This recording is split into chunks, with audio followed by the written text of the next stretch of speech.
Sunday ஒரு video post பண்ணுறதுக்காக நான் கேம்ஸோட பெஞ்ச்மார்க்லாம் எடுத்துகிட்டு இருந்தேன். நான் ஓபிஎஸ்ல தான் யூஸ்வலாக ரெக்கார்ட் பண்ணுவேன். அதே மாதிரி ரெக்கார்ட் பண்ணிட்டு இருந்தேன். சடனாக பார்த்தா ஓபிஎஸ்ஸால் ரெக்கார்ட் பண்ண முடியல. ரீசெண்டாக நான் ஓப்பன் பண்ணி பார்த்தா அங்கே ஸ்டோரேஜ் ஃபுல்லாக இருக்குது.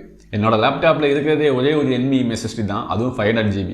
நான் வாங்கின டைமில் அந்த ஸ்டோரேஜ் எல்லாம் ஓகே தான், நார்மலாக யூஸ் பண்ணலாம் 500 GB. ஆனால் இப்போது இருக்க சுச்சுவேஷனை வேறு மாதிரி. ஒரு 2 கேம்ஸ் ஒரு 3 கேம் போட்டாலே ஸ்டோரேஜ் ஃபுல்லாக எடுத்து நானும் ரீசெண்டாக அதிகமாக கேம் ப்ளே பண்ண ஆரம்பிச்சிட்டேன். இப்போ GTA 6 கூட வரப்போகுது தான், அதோட சைஸ் கூட 250 GB மேலே இருக்க போகுது அப்படின்னு சொல்லிட்டு இருக்காங்க. ஸோ ஸ்டோரேஜுக்கு என்ன பண்ணுறதுனே தெரியல. வீடியோஸோட ரெக்கார்ட் பண்ணணும், எடிட் பண்ணணும், ரெண்டர் பண்ணி வைக்கணும். ஸ்டோரேஜ் எப்போவுமே ஃபுல்லாகிட்டு இருக்கு. ஸோ ஒரு ஸ்டோரேஜ் வாங்கலாம் அப்படின்னு பிளான் பண்ணேன். ஸோ கண்டிப்பாக NVMe SSD வாங்குறது தான் ஒர்த்தாக இருக்கும். ஆனால் எங்கிட்ட சுத்தமாக காசே கிடையாது. ஸோ அப்போ என்ன பண்ணலாம், ஏதாவது பண்ணி கண்டிப்பாக ஸ்டோரேஜை இன்க்ரீஸ் பண்ணி தான் ஆகணும் அப்படின்னு யோசிச்சுட்டு இருக்கப்போ தான் எனக்கு ஒரு ஐடியா வந்தது. என்கிட்ட ஒரு செத்து போன லேப்டாப் இருந்தது, அதாவது அம்மா லேப்டாப் தான். அதில் மதர் போர்டும் ஃபால்ட்டாக இருக்குது, அப்புறமா டிஸ்பிளேமே ஃபால்ட்டாக இருந்துச்சு. ஸோ அதில் இருக்க ரேமையுமே 500 ரூபீஸுக்கு செல் பண்ணிட்டேன் ஒரு ஆளுக்கு. ஸோ அதில் பேலன்ஸ் ஆகிருக்கிறது ஒரே ஒரு விஷயம் தான், ஒரு ஹார்ட் டிஸ்க். ஸோ அந்த ஹார்ட் டிஸ்கே நம்மளோட லோகு லேப்டாப்பில் போடக்கூடாது, போட்டால் எப்படி பெர்ஃபார்ம் பண்ணணும் அப்படி பார்க்கணும் தான் எனக்கு ஒரு ஐடியா தோணுச்சு. ஸோ இந்த ஐடியா தோணவே ஒரு மெயினான ரீசன் என்னென்னா, அந்த ஹார்ட் டிஸ்க் ஒரு WD ப்ளூவோடது. இந்த WD ப்ளூ எனக்கு ரொம்பவே பிடிக்கும். ஹார்ட் டிஸ்கில் ரொம்ப ரிலேபிளானது WD ப்ளூ தான். நான் டோஷிபா யூஸ் பண்ணியிருக்கேன், சிகேட் யூஸ் பண்ணியிருக்கேன். எனக்கு எல்லாத்துலேயுமே ரொம்ப பிடிச்சது இந்த WDயோட ப்ளூ தான். ஸோ WD ப்ளூ தானே, கண்டிப்பாக நல்லா இருக்கும் அப்படின்னு சொல்லி நம்ம லேப்டாப்பில் ஏன் போடக்கூடாது அப்படின்னு யோசித்தேன். ஸோ இந்த லேப்டாப்பில் என்னைக்கு தான் அந்த ஹார்ட் டிஸ்கை போட போகிறேன். ஸோ ஆல்ரெடி என்னோட லேப்டாப்பில் NVMe SSD இருக்குது, அதில் தான் OSமே இருக்குது, என்னோட கேம்ஸுமே அதிலே தான் இருக்குது. ஸோ செகண்டரி ஸ்டோரேஜாக எனக்கு தேவைப்படுறது என்னென்னா, நான் ரெக்கார்ட் பண்ணுற வீடியோஸ் வைக்கிறதுக்கும் நான் ரெண்டர் பண்ணுற வீடியோஸ் வைக்கிறதுக்கும் தான். ஸோ ஹார்ட் டிஸ்க் ஒரு பேடான ஆப்ஷனாக இருக்காது. ஸோ நீங்களுமே வேணும்னா இந்த மாதிரி ஒரு ஹார்ட் டிஸ்கை வாங்கி போடலாம் உங்கள் லேப்டாப்பில். அதுக்கான ப்ரொவிஷன் இருந்ததுன்னா நீங்கள் தாராளமாக போடலாம். ஸோ உங்கள்கிட்ட ரொம்ப ஓல்டு லேப்டாப் இருக்குது, அதில் அப்கிரேட் ஆப்ஷனே இல்லைன்னா நீங்கள் ப்ரைமரி ஸ்டோரேஜுக்காக NVMe SSD இருந்தால் போடுங்க, இல்லைனா SATA SSDயாவது போடுங்க. போட்டதுக்கு அப்புறமா அதில் DVD டிரைவ் இருந்துச்சுன்னா நீங்கள் அமேசானில் போய் CD டிரைவ் ஹார்ட் டிஸ்க் கேடி அப்படி டைப் பண்ணாலே போதும், உங்களுக்கு ஒரு பே வரும். அதாவது அதில் இருக்க CD டிரைவை கம்ப்ளீட்டாக ரிமூவ் பண்ணிவிட்டு அந்த இடத்துல CD டிரைவ் மாதிரியே இருக்கும் ஒரு ஃபேக்கான பே, அதுக்குள்ளே நம்மளால் இந்த ஹார்ட் டிஸ்கை ஃபிட் பண்ண முடியும். ஹார்ட் டிஸ்கையும் ஃபிட் பண்ணலாம், SSDயுமே ஃபிட் பண்ணலாம். அந்த மாதிரி ஃபிட் பண்ணி கூட ஓல்டு லேப்டாப்ஸில் நம்மளால் செகண்டரி ஸ்டோரேஜ் ஆட் பண்ண முடியும். ஸோ என்னோட லேப்டாப்பில் அந்த ஹார்ட் டிஸ்கெல்லாம் கிடையாது. இது ASUS ROG லேப்டாப், ஃபுல்லி கேமிங்காக டிசைன் பண்ணது.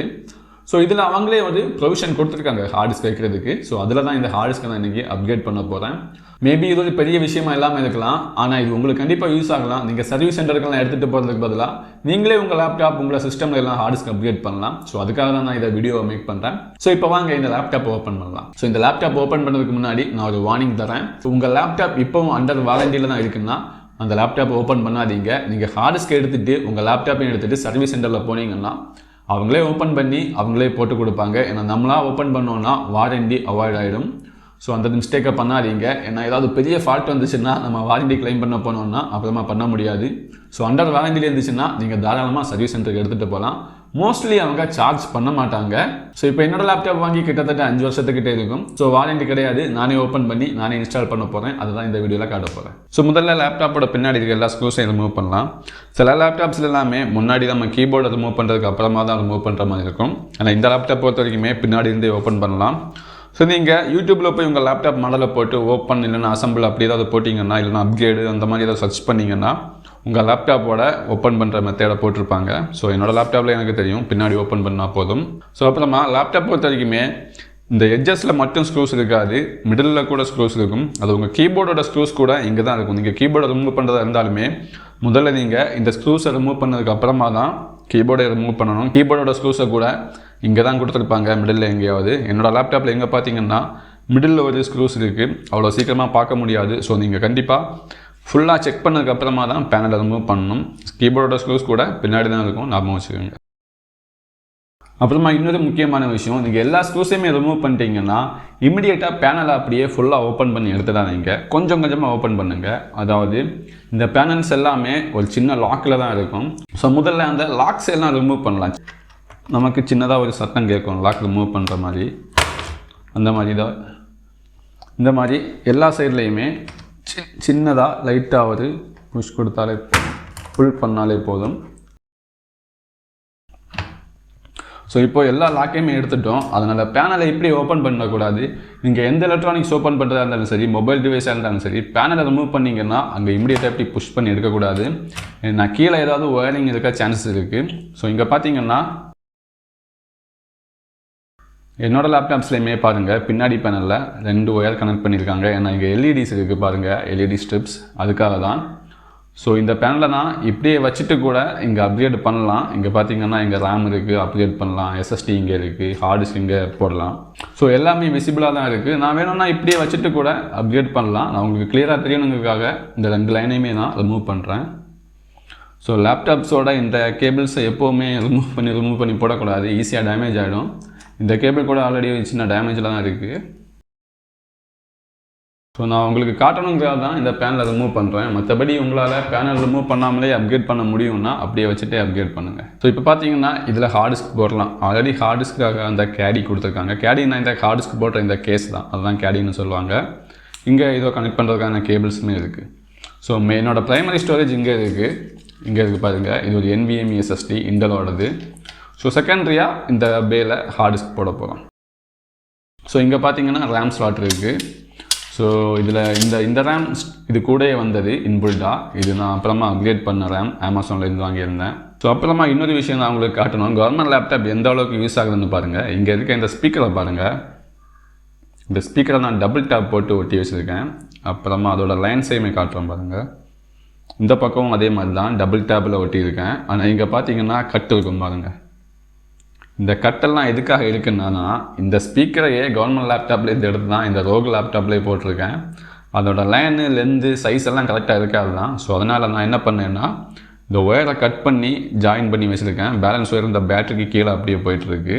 ஸோ கவர்மெண்ட் லேப்டாப் இந்த மாதிரி கூட யூஸ் ஆகுது. அந்த ஸ்பீக்கர் மட்டும் கிடையாது, இப்போ ஸ்டோரேஜ் கூட கவர்மெண்ட் லேப்டாப்லேருந்து தான் போட போகிறோம். ரேம் கூட நான் போட்டிருப்பேன் கவர்மெண்ட் லேப்டாப்லேருந்து. ஆனால் அதில் வர ரேம் கொஞ்சம் ஸ்லோவானது. என்னோடய லேப்டாப்புக்கு கொஞ்சம் ஹை ஸ்பீடு ரேம். போட்டால் கண்டிப்பாக ஸ்லோவாக தான் ஒர்க் ஆகும். ஸோ அதனால தான் ரேமு போடல. ஸோ இப்போ இந்த ஹார்ட் டிஸ்க்கை இதில் இன்ஸ்டால் பண்ணலாம். ஸோ அப்புறம் நீங்கள் ஹார்ட் டிஸ்க் ரிமூவ் பண்ணி ஒரு லேப்டாப்லேருந்து செகண்ட் ஹேண்டாக வாங்கிட்டு வரீங்கன்னா இந்த ஸ்க்ரூஸையுமே ரிமூவ் பண்ணி வாங்கிட்டு வாங்க. இந்த ஸ்க்ரூஸ் இங்கே தான் இருக்கும், இந்த கேடியில் கொடுத்துருப்பாங்க. இந்த மாதிரி இருக்கும். நீங்கள் ஒரு லேப்டாப்லேருந்து செகண்ட் ஹேண்டாக வாங்குறீங்கன்னா இந்த இடத்துல இந்த ஸ்க்ரூஸ் இருக்கும். அந்த ஸ்க்ரூஸையுமே அப்படியே வாங்கிட்டு வாங்க. ஏன்னா அந்த ஸ்க்ரூஸ் நம்மக்கிட்ட இருக்காது, இந்த கேஸ் தான் இருக்கும். ஸோ முதல்ல இந்த ஹார்ட் டிஸ்கில் இருக்க இந்த ஸ்க்ரூஸை ரிமூவ் பண்ணலாம். இந்த ஸ்க்ரூஸை நான் அந்த லேப்டாப்லேருந்து ரிமூவ் பண்ணப்பவே இதிலே அட்டாச் பண்ணி வச்சுட்டேன். ஸோ அப்போ தான் தொலைஞ்சு போகாமல் இருக்கும். ஸோ இப்போ இந்த ஹார்ட் டிஸ்கோட இந்த கேடியை ரிமூவ் பண்ணலாம். இதுக்கு 4 பக்கம் ஒரு ஸ்க்ரூ கொடுத்துருக்காங்க பாருங்கள். ஸோ இப்போ சிம்பிளாக ரிமூவ் பண்ணோன்னா அது தனியாக வந்துடும் பாருங்கள். இதில் தான் நம்ம ஹார்ட் டிஸ்க் அட்டாச் பண்ண போகிறோம். ஸோ லேப்டாப்பில் எந்த சேஞ்சஸ் பண்ணுறதுக்கு முன்னாடியுமே நம்மளோட பேட்டரியை முதல்ல டிஸ்கனெக்ட் பண்ணணும். அதுதான் எல்லாருமே ரெக்கமெண்ட் பண்ணுறாங்க. ஸோ இந்த மாதிரி வச்சு பார்த்துட்டு இங்கே எப்படி ஹார்ட் டிஸ்கை வச்சாலே போதும். இதுக்கேற்ற மாதிரி இதை பாருங்கள், இந்த மாதிரி செட் ஆகும். இதில் நம்ம டெஸ்க்டாப்பில் இருக்க அதே தான். இது சேட்டா பவர், இது சேட்டாவோட டேட்டா கேபிள் இந்த மாதிரி அட்டாச் ஆக போகுது. ஸோ இந்த மாதிரி மவுண்ட் பண்ணணும். ஸோ இப்போ இந்த ஹார்ட் டிஸ்க்கை அப்படியே போட்டோன்னா பாருங்கள், இந்த இடத்துல சரியாக வராது. நீங்கள் அந்த ஹோலில் கரெக்டாக அந்த ஸ்க்ரூ போடுற இடம் வர மாதிரி வச்சுட்டு அந்த ஸ்க்ரூவை லைட்டாக அதில் வச்சு போட்டுட்ருங்க. அந்த ஸ்க்ரூவை அதில் வச்சு டைட் பண்ணிவிடுங்க. ஸோ முதல்ல எக்ஸ் ஷேப்பில் பண்ணுங்கள். இங்கே ஒன்று பண்ணிங்கன்னா அதுக்கப்புறமா இங்கே போடுங்க. ஸோ 4 ஸ்க்ரூவுமே கண்டிப்பாக போடுங்க. அப்போ தான் ஹார்ட் டிஸ்க் ஷேக் ஆகாமல் இருக்கும். ஸோ இப்போ பார்த்தீங்கன்னா 4 பக்கமுமே ஸ்க்ரூஸை போட்டுட்டோம். ஹார்ட் டிஸ்க் நல்லா ஸ்டேபிளாக இருக்குது, அந்த கேடியில் அசையவே அசையாது. ஸோ இப்போ அப்படியே இதில் வச்சிடலாம். சில லேப்டாப்ஸில் என்னென்னா இந்த மாதிரி கேபிள் இருக்காது, இப்படியே பெர்மனெண்ட்டாக அட்டாச்சாக இருக்கும். நாம் அதில் கொண்டு போய் இப்படி புஷ் பண்ணுற மாதிரி தான் இருக்கும். என்னோடய லேப்டாப்பில் கேபிள் மாதிரி இருக்குது பாருங்கள். ஸோ இந்த மாதிரி நானாக மேனுவலாக தான் இப்படி அட்டாச் பண்ணணும்.